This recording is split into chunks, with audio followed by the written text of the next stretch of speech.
Hello everyone, Andy Wolverton here at Journeys in Darkness and Light with my report on the new releases in film noir for April 2022. Now, if you decide you're going to sleep through the entire month of April, you really won't miss all that much in new releases. Even though the pickings are slim, though, there's still some good stuff here. So let's get started with Jigsaw from 1962, directed by Val Guest. This one comes to us from the Cohen Media Group with a release date of April 6th. Jigsaw, not to be confused with the 1949 film noir of the same name, borrows a documentary style used years earlier in The Naked City from 1948, and some would say to better effect. When a woman, played by Moria Redmond, confesses to her married lover, whom we do not see, that she's pregnant, the man murders and dismembers her, then vanishes. Two police inspectors attempt to reconstruct the final hours of the woman's life, hopefully leading to the identity of the killer. Jigsaw is a taut police procedural with two investigators, a veteran paired with a much younger assistant, which is also similar to The Naked City. The mystery element is also strong. This one was announced from Cohen years ago, and now it's finally here. No word on extras. If you're a fan of the films of French director Bertrand Tavernier, you'll want to pick up this box set simply titled Tavernier, the Essential Collection, from Studio Canal on April the 18th. This is a 9-disc Region B set, and it includes 8 films, 2 of which may be of interest to film noir fans. First, we have Coupe le Torchon, translated as Clean Slate, from 1981, a crime film based on the Jim Thompson novel Pop 1280, changing the novel's setting in the American South to a small town in French West Africa, where a police chief, played by Philippe Noir, is mocked by the locals and his blatantly unfaithful wife, played by Stéphane Audran, until one day the chief has finally had enough.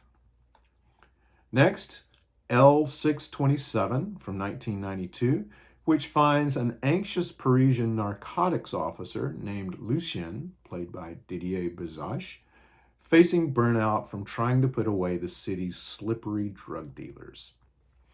I'm embarrassed to admit that I've only seen one Tavernier film, The Clockmaker of St. Paul, which is excellent, but I'm planning on picking up this set. Again, just 2 of these films would qualify as film noir, so think about it. On April 26th, we have another box set, this one delayed from its original March release date, Twisting the Knife, 4 films by Claude Chabrol. You can check out my March video for the complete rundown on that set. Also on April 26th, the 6th volume of Kino Lorber's Dark Side of Cinema series, which is rumored to go up to 15 volumes. Wow. Stay tuned for more on that, but for now, let's take a quick look at the 3 films in this set. We start things off with Singapore from 1947, directed by John Brahm. Fred McMurray plays Matt Gordon, a pearl smuggler in Singapore who falls for a woman named Linda, played by Ava Gardner. They fall in love and plan to marry, but when the Japanese attack, Gordon assumes Linda was killed while waiting for him at the altar. Jump ahead 5 years after the war, when Gordon returns to Singapore, to find that Linda has not only married someone else, but she also doesn't even remember Gordon at all. Stolen pearls and some real nasty people are involved in a plot that resembles Casablanca in some ways. No word on extras. Next, we have Johnny Stoolpigeon from 1949, directed by William Castle. How many film noir pictures can boast settings in San Francisco, Vancouver, and a dude ranch in Tucson? In Johnny Stoolpigeon, Treasury Agent George Morton, played by Howard Duff, recruits his childhood friend and convict, Johnny Evans, played by Dan Duryea, to help Morton infiltrate a Vancouver business suspected of acting as a front for a drug smuggling operation. Johnny hates cops, but figures outside the joint has to be better than inside, so he joins Morton.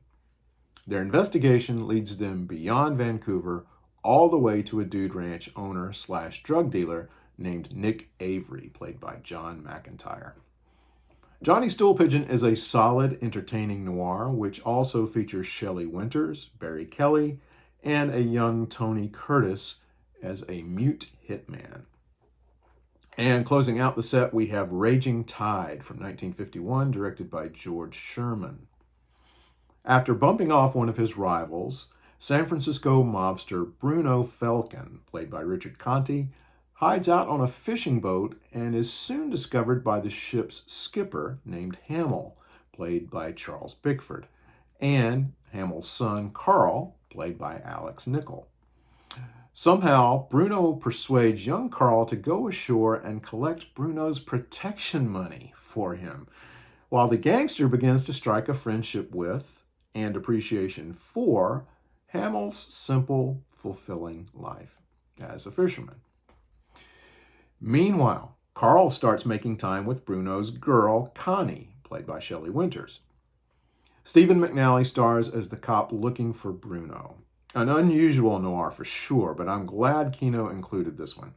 Again, no word on extras, but Kino usually includes a commentary track on these releases, so as soon as I find out, I'll let you know. Also on April 26th, Cohen Media Group brings us another release, Dementia, from 1955, directed by John Parker. Now, the story behind Dementia is as fascinating as the movie itself. It's the only film directed by John Parker, made with his mother's money. Thanks, Mom.